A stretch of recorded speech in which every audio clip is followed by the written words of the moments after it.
एक मेरे मेंटोर ने हमेशा कहा कहते हैं हम्म, कि रुका हुआ इंसान और ठहरा हुआ पानी दोनों सड़ जाते हैं। और यस। मैंने जीवन में ये चीज इस पे बहुत काम किया। कहते हैं ना, मोर लर्निंग मोर अर्निंग। जैसे हम यस। लर्निंग से एल निकाल लेते हैं तो वो अर्निंग में कन्वर्ट हो जाता है। गोल पे फोकस रखिए कि मुझे एग्जैक्टली क्या चाहिए, क्या चाहिए? मुझे लाइफ में कहाँ जाना है। एक्चुअली लोगों को लगता है कि जो हम इमेज डालते हैं सोशल मीडिया पे वो डिजिटल मार्केटिंग है। नहीं नहीं। तो ये बहुत सारे लोगों गलती को ये होती है। कंसेप्ट बिलीव किया है। और हमेशा देखिए, जो लाइफ में चीजें होती है ना वो तीन बार बनती है। फर्स्ट इमेजिनेशन में, सेकंड इमेजिनेशन पेपर पे, और थर्ड रियलिटी पेपर। में आती है। तो सबसे पहले तो आप बड़े सपने देखें। हमें हमारा वैल्यू खुद का समझना चाहिए, कभी गिव अप वाला एटीट्यूड नहीं रखना चाहिए। Hey hello all, my name is Prashant, I am the founder of digital training. Today आज के जो गेस्ट है वेरी पावरफुल और we can say very energetic, Vivek Doba sir. इनके बारे में मैं आपको थोड़ा इंट्रोडक्शन देना चाहता हूँ। 22 ईयर्स का एक्सपीरियंस ये कैरी करते हैं इनके लाइफ में। ये है एक business coach, motivational speaker, author. आप इसको इनको क्या क्या नहीं बोल सकते।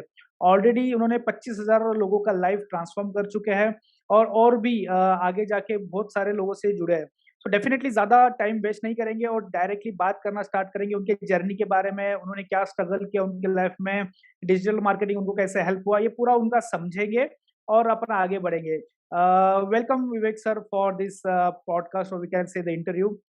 Thank you so much for आपने हमारा इनविटेशन एक्सेप्ट किया और हमारे जो ऑडियंस है उनको आप थोड़ा इंस्पायर करने और उनको आपकी जर्नी के बारे में बताने के लिए आपका बहुत बहुत ज्यादा धन्यवाद मैं करना चाहूंगा। और डेफिनेटली यू कैन। हकुना टाटा। और आपकी जर्नी के बारे में सब कुछ जानना चाहते हैं। आप जैसे जोश टॉक पे भी आए हो, आप ऑथर भी हो, आप एक बिजनेस कोच भी हो, सक्सेस बहुत सारे प्रोग्राम आप रन करते हो। तो आप सिंपल क्वेश्चन से स्टार्ट करते हैं। So sir, how you are started your this journey, कैसे आपने इस जर्नी को स्टार्ट किया? एक्चुअली जब मैं छोटा था ना तो बोलते हैं ना कि इकोनॉमिकल कंडीशन खराब होने के कारण मुझे गांव भेज दिया गया मामा के यहाँ। और हमारे जो नाना थे वो बड़े ओके। वर्साटाइल पर्सनालिटी थे, वो बहुत सारे बिजनेस करते थे। यानी हम्म। किसान भी थे, फोटो ओके। फ्रेम, मंदिर में पूजा, स्वीट हम्म। भी बेचते थे। तो वो सेल्स तो मुझे बचपन से ही मिला। उसके बाद फिर मैं ये पार्सल फिर अमरावती गया। और अमरावती हम्म। जाने के बाद दो बच्चे होने के कारण माँ बाप को हमेशा मनी का चैलेंज रहता था। ट्वेल्थ में मुझे अच्छे परसेंट थे लेकिन मैं इंजीनियरिंग नहीं कर पाया क्योंकि फीस नहीं भरने के लिए भी पैसे हमारे पास नहीं थे। फिर ग्रेजुएशन में एडमिशन ली तो पापा गुजर गए। फिर सारे चैलेंज थे। तो मैं कोचिंग इंडस्ट्री में घुसा और मैथ्स पढ़ाने लगा। और देखते ही देखते पैदल चलने वाला बच्चा कोचिंग के कारण कब फोर व्हीलर में आया पता ही नहीं चला। और कोचिंग में इतना बूम होने लग गया कि हर साल हमारे इंस्टीट्यूट से 1500 बच्चे पास आउट होने लगे। मैं वेरी इंजीनियर गुड। नहीं था, इसका दुख था, लेकिन खुशी ये थी कि मैं हर साल इंजीनियर बना रहा था। और इंजीनियरिंग में ओके। जो सबसे हार्ड सब्जेक्ट होता है M1 M2 M3, उसमें हमारे बच्चे बहुत अच्छे से परफॉर्म कर रहे थे कि 147 स्टूडेंट ने 100 आउट ऑफ 100 स्कोर किया था मैथ्स में। Very good. तो, तो फिर ऐसे आगे बढ़ते गया। 2011 में शादी हुई। फिर 7-8 साल। और उसी समय एक चीज होती है इंसान में कि कहीं ना कहीं एक मुझे बोर्डम आ गया। सुबह 6 बजे से रात को 9 बजे तक मैं वही पढ़ा रहा था, sine square theta plus cos square theta equals to 1। और ओके। लिटरली मुझे सारे मैथ्स के बुक बाय हार्ट हो गए थे क्योंकि इतना प्रैक्टिस हो गया था कि मैं रिवर्स में भी प्रॉब्लम सॉल्व कर पा रहा था। लेकिन मैं वहां बाय चांस आया था, चॉइस नहीं। कहीं ना कहीं मन में कुछ था, कुछ कमी थी, कुछ तो भी लग रहा था यार मैं कर क्या रहा हूँ। तभी 2014 में, आई थिंक 2012 में मैंने NLP किया। उसके पहले भी बहुत ओके। सारे कोर्सेज किए थे लेकिन वहां पे ऐसे कुछ तो भी लगा यार अब मैं राइट ट्रैक पे हूँ। और फिर मैंने ये जर्नी को स्टार्ट किया ट्रेनिंग के। फिर ट्रेनिंग शुरू करने के बाद चैलेंज तो होते हैं। अब यस। बीवी को मनाना चालू था कि भाई तुम चलते हुए बस से कैसे क्या उतर रहे हो, इतना अच्छा बिजनेस है और तुम ट्रेनिंग में जाना चाहते हो, कितने और सुखी लाइफ है, कितने पंगे हो जाएंगे। मतलब इतना सोच ले कि ठीक है हम ज्यादा नहीं स्टार्टिंग में, लेकिन हमारे बच्चे अच्छे स्कूल में पढ़ेंगे। फिर हम 2017 में 17 में पुणे शिफ्ट हुए। फिर जर्नी शुरू हुई, स्ट्रगल चालू हुआ। फिर जब अमरावती से पुणे आया और यहाँ देखा, यहाँ तो पूरा ओशन है, बहुत बड़ा समुंदर है और यहाँ बहुत सारे यस। कंपटीशन है, चैलेंज है। वहां तो ऐसे लगता था कि लाइफ कितना आसान है, लेकिन यहाँ आके समझा रियलिटी क्या है कि एंटरप्रेन्योर जो होता है, हम हमेशा एक कहते हैं ना, entrepreneur must work on the business not in the business, और मैं इन काम कर रहा। हमेशा क्या होता है कि हम पार्टनर भी किसे लेते हैं, मान लो आप डिजिटल ट्रेनी में हो और आपने सेम पार्टनर लिया, तो वहाँ क्या होने वाला है, कॉन्फ्लिक्ट होने वाला है। थोड़ा तो कॉन्फ्लिक्ट होने वाला पार्टनरशिप है, करेक्ट। करेक्ट, क्योंकि वो बार बार क्या करेगा, थोड़ा सा एक अलग वर्ड यूज करूंगा कि वहां पे वो क्या करेगा, बार बार आपके इसमें आपको पोक करेगा। क्यों? क्योंकि करेक्ट। वहां पे कॉन्फ्लिक्ट आ गया, चैलेंज आ गए, आइडियोलॉजी पे क्वेश्चन मार्क आ जाएगा। इसलिए हमें राइट पार्टनर भी चूज करना है एंटरप्रेन्योरशिप में, और मुझे बिजनेस में भी यहाँ ऐसे हुआ। मेरे हाथ से एक गलत पार्टनर चूज हो गया, जिसका फटका मुझे 30 to 35 लाख चुका के कहते हैं ना, लॉस वापस। बेयर करना पड़ा। तो ये एक बोलते हैं ना कि हम डाउन साइड आ गए। सो फिर डाउन साइड से सर अपसाइड कैसे गए फिर? अभी अभी जो आपका अप कर रहे हो, सो मैं देखता हूँ आपको, सो आपके कंटिन्यूअस होटल्स में देखता हूँ मैं आपको, बहुत बार आपके सेमिनार्स होते जा रहे हैं, बहुत बार आपके मोटिवेशनल्स के बहुत बड़े वर्कशॉप होते जा रहे हैं। So how you do this, means कैसे आप वो कर रहे हो? डिजिटल मार्केटिंग भी आपको कहाँ पे ना कहाँ पे कैसे हेल्प कर रहा है? एक मेरे मेंटोर ने हमेशा कहा, कहते हैं हम्म। कि रुका हुआ इंसान और ठहरा हुआ पानी दोनों सड़ जाते हैं। और यस। मैंने जीवन में ये चीज इस पे बहुत काम किया। कहते हैं ना, मोर लर्निंग मोर अर्निंग, जैसे हम यस। लर्निंग से एल निकाल लेते हैं तो वो अर्निंग में कन्वर्ट हो जाता है। तो मैंने करेक्ट। डिफरेंट डिफरेंट कोर्सेज किए, और मैं अकाउंटेबल, मेरे दो कोच हैं जिनको मैं अकाउंटेबल हूँ। हम हमारे लाइफ में क्या करते हैं कि सारा बिजनेस, सारी चीजें ट्रायल एरर पे करने जाते हैं पहले। अब इसमें मैं बताने वाला हूँ कि कैसे कैसे मुझे कहाँ कहाँ हेल्प हुई। डिजिटल का भी एक बहुत बड़ा रोल वहाँ पे था। तो स्टार्टिंग में तो सबसे पहले ये था कि मैं प्रोडक्ट, क्योंकि मेरा निश फाइंड करना था, क्योंकि jack of all master of nothing, और हर चीज मैं करने जाऊँ तो मुझे पता था मैं फेल हो जाता था। इसलिए मैंने सबसे पहले तो ये ढूंढा कि मैं अच्छा काय में हूँ, बेस्ट काय में हूँ, मैं कहाँ पे लोगों की हेल्प कर सकता हूँ। जनरली हम क्या करते हैं कि हर जगह हेल्प करने जाते हैं और कहीं नहीं कर पाते। सही नहीं कर पाते, सबसे पहले करेक्ट। ये सबसे इम्पोर्टेंट ये था मेरे लिए कि मैं कहाँ पे लोगों की हेल्प कर सकता हूँ, कैसे उनके प्रॉब्लम रिजॉल्व कर सकता हूँ। और इसमें एक ही चीज थी, कंसिस्टेंसी। एक बाबा जिन्होंने 25,000 करोड़ का बिजनेस कर लिया सिर्फ कंसिस्टेंसी के कारण, अगर वही क्वालिटी अगर हम मॉडल करें तो हम भी तो डेफिनेटली ग्रो हो सकते हैं। आज डिजिटल ट्रेनिंग इतना बड़ा नाम है, ये भी मुझे लगता है इसमें कहीं ना कहीं कंसिस्टेंसी बड़ा रोल प्ले करती है। Yes, yes, definitely. सर ने बहुत तो अच्छा कहा कि सर, यस, आपने जो कहा कि कंसिस्टेंसी, बहुत बार क्या होता है, जो एंटरप्रेन्योर्स है या फिर जो डिजिटल मार्केटर है, वो कहाँ ना कहाँ उनको लगता है कि बूम आ रहा है तो मैं कर लेता हूँ, और थोड़ा सा बूम कम हो जाता है तो मैं छोड़ देता हूँ, ऐसा बहुत बार हो जाता है। और आपने वो भी कहा बहुत अच्छी बात कि भाई, जहाँ पे प्रॉब्लम सॉल्व नहीं हो रहा है वहां पे आप बिजनेस स्टार्ट नहीं कर सकते। जैसे आप बोल रहे हो कि जहाँ पे मैंने मैंने आपने जैसे देखा कि कहाँ पे प्रॉब्लम्स आ रहा है, वो सोल्यूशन देने की आपने कोशिश की है, बहुत बड़ी बात है। बहुत बार क्या होता है कि बहुत सारे एंटरप्रेन्योर सारे प्रॉब्लम्स को देखते हैं और सब सॉल्व करने की कोशिश करते हैं, और फिर एक भी प्रॉब्लम अच्छे से सॉल्व नहीं हो पाता। तो इसलिए इट्स वेरी गुड कि एक प्रॉब्लम्स को देखिए, बड़ा प्रॉब्लम देखिए और उसके ऊपर आप उसको सॉल्व करने की फोकस कोशिश कीजिए। करिए। जनरली हम अच्छी बात। ईश्वर को देखते हैं तो उनके बहुत सारे हैंड्स है, हमारे यस। दो ही है। यस। हमें वो चक्कर में नहीं गिरना है कि सारी चीजें मैं कर लूं, नहीं तो फिर यस। प्रॉब्लम ये होगा, आप कुछ नहीं कर पाएंगे। इसलिए सबसे करेक्ट। इम्पोर्टेंट जो आपका प्रॉब्लम है उस पर फोकस कीजिए। अब जैसे नीश फाइंड आउट हो गया, अब सबसे इम्पोर्टेंट था कस्टमर। अब यहाँ पे जो सबसे मेजर रोल प्ले हुआ वो है डिजिटल मार्केटिंग का। यस। मान लो मेरा प्रोडक्ट बहुत अच्छा है लेकिन लोगों को पता ही ना चले, पता ही नहीं है। और यहाँ जो बड़ा रोल प्ले करता है वो डिजिटल। मान लो एक बंदे ने बहुत अच्छी दवा बनाई और खड़ा हो गया मार्केट में और सोचने लगे मैं किसी को नहीं बताऊंगा, मैं जहाँ खड़ा हूंगा लाइन वहीं से शुरू होंगी। वो मूवी में अच्छा लगता है। यस। आपको यस। लोगों तक पहुंचना है, आपका जो भी ब्रांड है, जो भी प्रोडक्ट है, जो भी सर्विस है, और thanks to Mark Zuckerberg, LinkedIn, Instagram, इन्होंने इतना आसान कर दिया। जो ट्रेडिशनल वे से जो हम मार्केटिंग करते थे, आज देखिए कितना इफेक्टिवली और चीप हो गया है। यानी यस, कॉस्ट भी अगर देखें तो एज कंपेयर टू न्यूज़पेपर बहुत कम हो गया है। बहुत कम तो है। यहाँ डिजिटल मार्केटिंग ने हमें बहुत हेल्प की कि हम हर गांव में, हर घर में लोगों तक पहुंच सके, और जिसके कारण ही लोग हमारे सेमिनार में, वर्कशॉप में आते हैं। हुँ, अब हुँ, जब हुँ। वन टू वन काम करते हैं, अब ब्रांडिंग से हम क्या कर रहे हैं, लीड जनरेट कर रहे हैं। अब हुँ, लीड जनरेट होने के बाद अब हमें वहां पे करना है सेल्स, फिर वहां हुँ, पे हुँ। आता है बिजनेस कोचिंग। लेकिन चैलेंज करेक्ट, ये होता है, एक क्लाइंट आ गया, हाँ, तो फिर दिमाग में चलता है ना, चलो यार हो गया काम, और हम रिलैक्स हो जाते हैं, बैक फुट पे आते हैं। तो हमें करेक्ट, ये नहीं करना है, कंसिस्टेंटली एक्शन लेना है।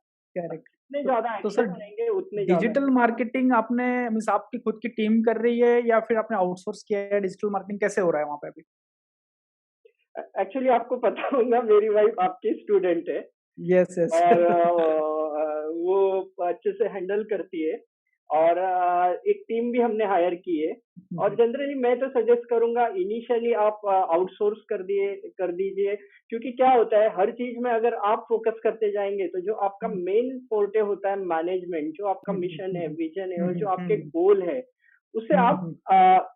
साइड ट्रैक हो सकते हो। इसलिए यस, यस। हमेशा अपने गोल पे फोकस रखिए कि मुझे हुँ, हुँ। एग्जैक्टली क्या चाहिए, क्या चाहिए? मुझे लाइफ में हुँ, हुँ। कहाँ जाना है। और जो हुँ, हमारे हुँ, हुँ। बिजनेस के 7 पिलर है, अगर हम उस पर हुँ, हुँ। प्रॉपरली काम करें, सबसे पहले हुँ, होता है ब्रांडिंग, उसके बाद होता है सेल्स, उसके बाद क्या आता है हमारा अकाउंट ऑपरेशन, ऑपरेशन के हुँ, बाद हुँ। आता है अकाउंट, उसके बाद एचआर, उसके बाद आर&डी, और उसके बाद मैनेजमेंट। तो ये 7 पिलर हुँ, पे हमें काम करना है। और इसके हुँ, बाद हुँ। और दो होते हैं, जब बिजनेस कोचिंग में लोग आते हैं तो हम बताते हैं, और हुँ, हुँ। इसमें हम एनएलपी का भी बहुत हेल्प लेते हैं, और अमेजिंग रिजल्ट है। हुँ, हुँ, हुँ, हुँ। जैसे आपने कहा कि आपकी वाइफ ने डिजिटल मार्केटिंग सिखाया तो उनको डेफ़िनेटली वो कमांड आएँगी कि भले ही आप किसी से करा के लो काम, तो वो पहले आपको जानना ज़रूरी है। क्योंकि क्या होता है ब करेक्ट। आज मैं देख रहा हूँ बहुत लोग आउटसोर्स तो कर पा रहे हैं डिजिटल मार्केटिंग का वर्क, लेकिन वो रिज़ल्ट ड्राइव नहीं कर पा रहे आगे वाले, जो आउटसोर्स किया है। तो उसमें क्या होता है फिर कि क्यों नहीं कर पा रहे हैं, तो वो एज़ एंटरप्रेन्योर को पता नहीं चल रहा है कि वो गलतियाँ क्या कर रहे हैं। लेकिन एक्चुअली सर, जैसे यहाँ आपको पे मैं हुँ, करेक्ट करना चाहूंगा। एक्चुअली लोगों को लगता है कि जो हम इमेज डालते हैं सोशल मीडिया पे, वो डिजिटल मार्केटिंग है। नहीं, नहीं। तो बहुत ये सारे लोगों गलती को होती है। कंसेप्ट और क्लियर किया है। हाँ, हाँ, हाँ। हाँ, बहुत सारे मीथ है मार्केट में, और हुँ, ये हुँ। भ्रम के कारण ही लोग, क्या होता है कि मान लो मैं किसी को आउटसोर्स भी करता हूँ, और अगर मुझे नॉलेज नहीं, तो डेफिनेटली यहाँ चांसेस है कि मैं चीट हो सकता हूँ, या मुझे हुँ, हुँ। कोई धोखा भी दे सकता है। हुँ, हुँ, तो हुँ, हुँ। अगर हमें खुद को नॉलेज है, या हम कहीं से सीख ले, या किसी जीनाइन बंदे को हम आउटसोर्स करें, तो डेफिनेटली रिजल्ट्स हाँ, अच्छे हाँ। आते हैं, हुँ, जैसे हुँ। हमें आए। तो इस पे हमें काम करना चाहिए। हुँ, हुँ। डेफ़िनिटली सर ने जैसे कहा कि यस पहले तो आपको आउटसोर्स करने पहले से पहले भी आपको भी कुछ मालूम चाहिए। जैसे अर्चना मैम सर की वाइफ़ है, उन्होंने डिजिटल ट्रेनिंग से थोड़ा-सा पूरा पूरा नॉलेज कलेक्ट किया। देन उसके बाद जो इफ़ेक्टिव वर्क उन्होंने किया, जो आज सर के देखते हुए वो वर्कशॉप पूरे के पूरे फुल होते हैं। सो डेफ़िनिटली सर सीखना बहुत ज़रूरी है डिजिटल मार्केटिंग, ब्रांडिंग। जैसे आपने कहा एक पिलर भी है ब्रांडिंग का, प्रमोशन का। जैसे आप बिज़नेस के 7 ऑपरेशंस और 7 पिलर होते हैं, उसमें से एक बहुत बड़ा पिलर होता है, जैसे सर ने कहा कि वो ब्रांडिंग। तो इसलिए डिजिटल मार्केटिंग और बाकी के जो मार्केटिंग एक्टिविटीज़ है, वो डेफिनिटली हेल्प करेंगे बिज़नेस को ग्रो करने के लिए, राइट? सर और एक क्वेश्चन रहेगा मेरा कि आपने ऐसे एग्ज़ैक्ट क्या चैलेंजेस किए जो आगे के एंटरप्रेन्योर को आप सीख देना चाहोगे कि जो आना चाहता है इस कोचिंग इंडस्ट्री में हो या फिर कोई भी बिज़नेस इंडस्ट्री में हो, तो कौन से मिस्टेक्स उसने अवॉइड करने चाहिए या फिर ये मिस्टेक्स होते हैं कि आपने किए वो आपने अवॉइड करना चाहिए, ऐसे क्या बताना चाहेंगे आप? जरूरी नहीं है कि किसी खड्डे में गिर के हमें अक्ल आए, हम दूसरों से भी यस, सीख दूसरे सकते भी हैं। सीख सकते हैं। तो यस, इसलिए तो मैं आपसे सीख पूछ रहा हूँ सकते हैं। क्वेश्चंस। और हमेशा देखिए, जो लाइफ में चीजें होती है ना, वो 3 बार बनती है। फर्स्ट इमेजिनेशन में, सेकंड इमेजिनेशन पेपर पे, और थर्ड रियलिटी पेपर में आती है। तो सबसे पहले तो आप बड़े सपने देखें, और उसे पेपर पे नोट डाउन कर ले। बहुत लोग क्या कहते हैं, मेरे पास बड़ा सपना है, लेकिन लिखा कहीं नहीं होता। और एक यही नहीं नॉर्मल होता। ह्यूमन बीइंग को आपको पता है कितने सारे थॉट्स आते हैं। तो हुँ, सबसे हुँ, पहले हुँ। तो बड़ा सपना देखना आज ही शुरू करो, और देखने के बाद फिर ऐसे किसी बंदे की हेल्प लो, या ऐसे कोच को हायर करो जो जिसके पास आप अकाउंटेबल हो। आज की डेट में हमें क्या लगता है, अगर यहाँ पे देखिए आपको 98% नॉलेज आज व्हाट्सएप यूनिवर्सिटी यूट्यूब पे है, लेकिन सक्सेस रेशियो देखिए आज भी 2% है। क्यों? करेक्ट। अगर खुद से करना रहता या कर लिया होता तो लोग आज कहाँ के कहाँ होते। इसलिए यहाँ पे सबसे इम्पोर्टेंट होता है अकाउंटेबिलिटी। और खुद से पूछिए अपने आप से कि हम किसे अकाउंटेबल है। आज की डेट में हम किसी को नहीं होते। तो ये सबसे इम्पोर्टेंट होता है कि आपके पास एक कोच मेंटोर होना चाहिए। यहाँ तक भगवान राम के पास थे, भगवान श्री कृष्ण के पास थे, गॉड होके उनके पास कोच गुरु थे, तो हमारे पास क्यों नहीं? और सेकंड, अब आपने सोच लिया है कि मुझे ये प्रोडक्ट ये सर्विस लानी है, तो सबसे इम्पोर्टेंट है उसमें ये देखिए कि आप लोगों के कौन से प्रॉब्लम की कहाँ हेल्प कर सकते हैं। अब आप ये करने के बाद आपने प्रोडक्ट या सर्विस बहुत अच्छे से डिजाइन कर ली। अब नेक्स्ट क्वेश्चन मार्क है कि इसका ब्रांडिंग मार्केटिंग कैसे करें। फिर उसके लिए आप जैसे लोग है ही हेल्प करने के लिए, डिजिटल ट्रेनिंग। फिर उसके बाद आता है सेल्स, जो 7 पिलर है बिजनेस के। इसको बैलेंस करना है तो आप मुझसे जुड़ सकते हैं, एज अ बिजनेस कोच मेरा हेल्प ले सकते हैं, या फिर बहुत सारे कोचेस अवेलेबल है।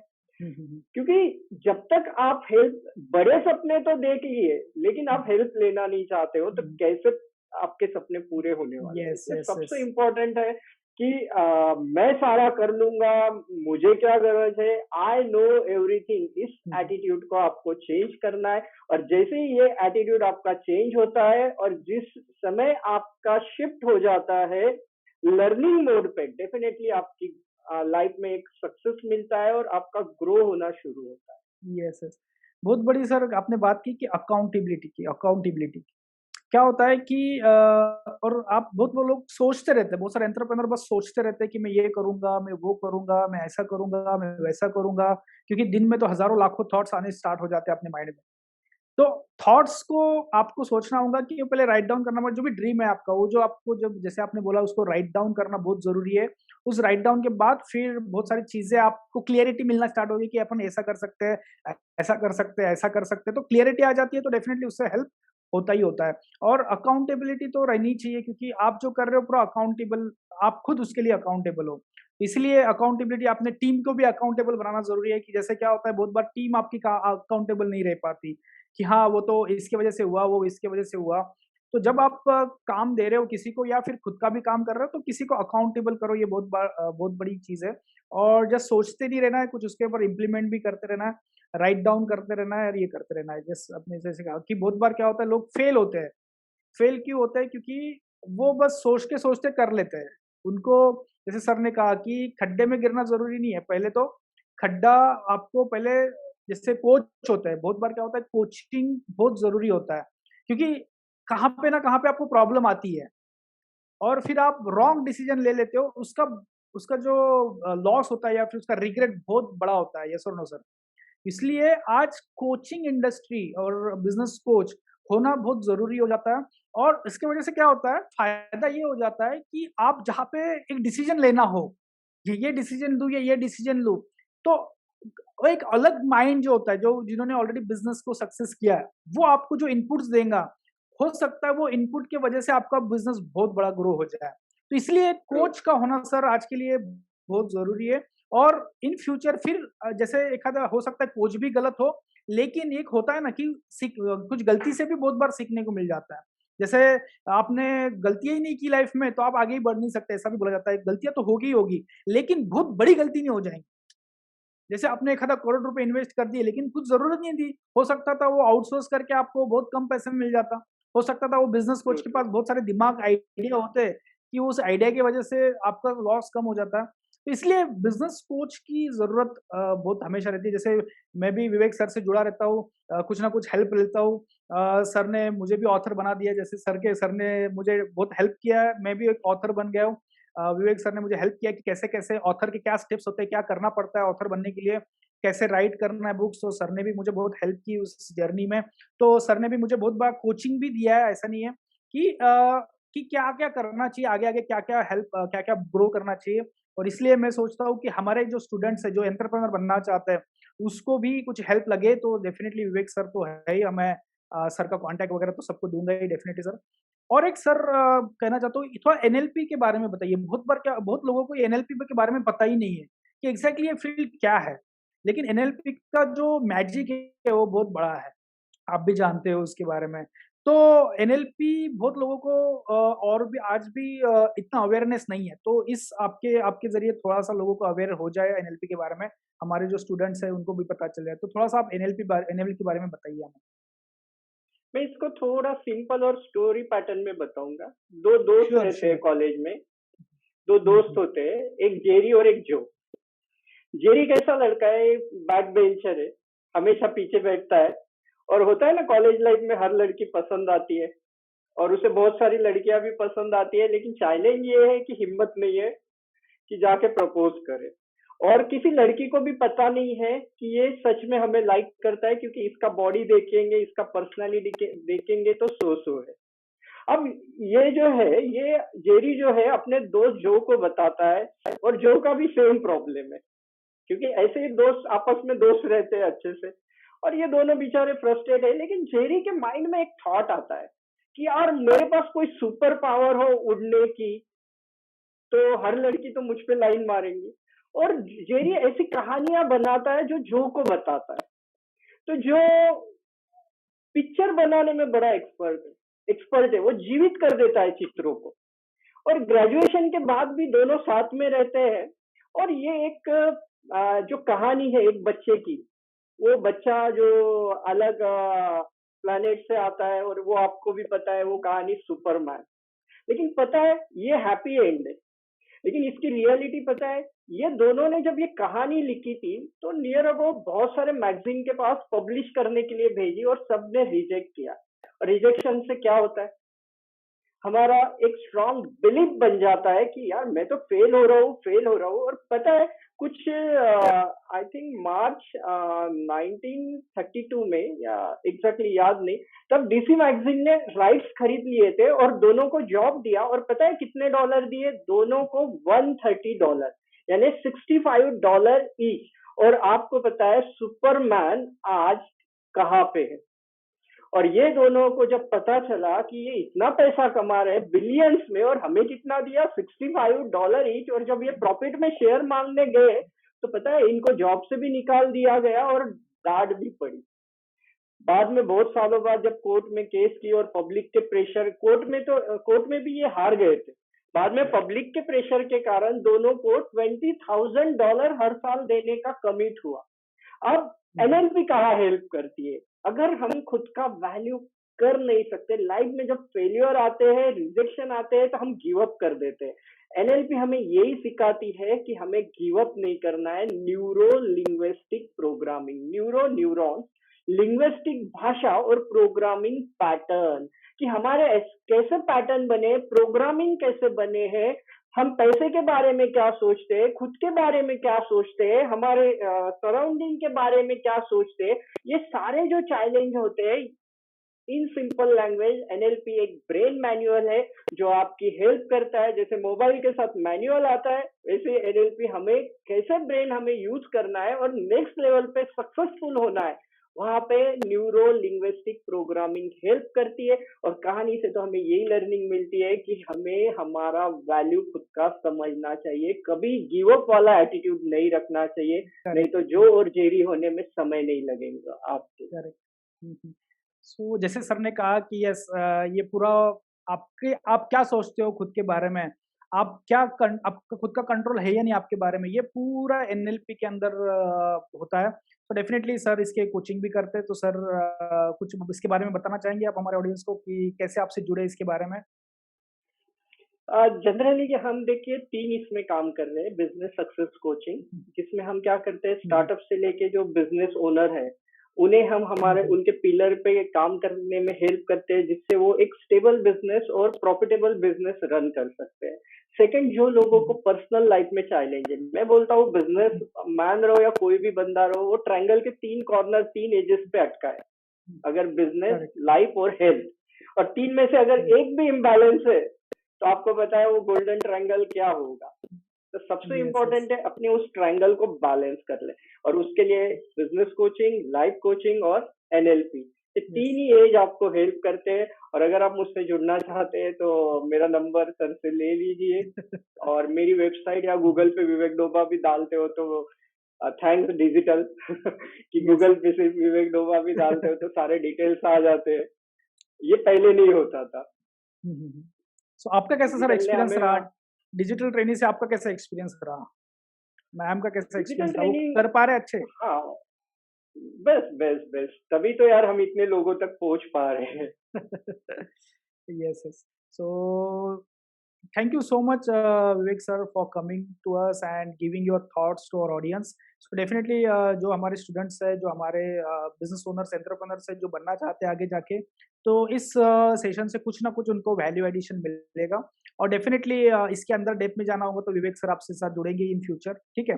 So thank you so much sir again and again, and definitely next बार देखते हैं और कौन से लोग आते हैं। सर आपको ये वीडियो अच्छा लगा तो आप यूट्यूब पे होंगे तो इसको लाइक सब्सक्राइब जरूर कीजिए, और डेफिनेटली आगे जाके और भी हम नए नए एंटरप्रेन्योर्स को, बिजनेस कोच को और नए नए बिजनेस ओनर्स को हम बुला रहे हैं, सक्सेसफुल स्टूडेंट्स को हम यहाँ पे बुला रहे हैं, और इस पॉडकास्ट को और इस इंटरव्यू को आगे बढ़ा रहे हैं। सो thank you so much guys for the watching this video.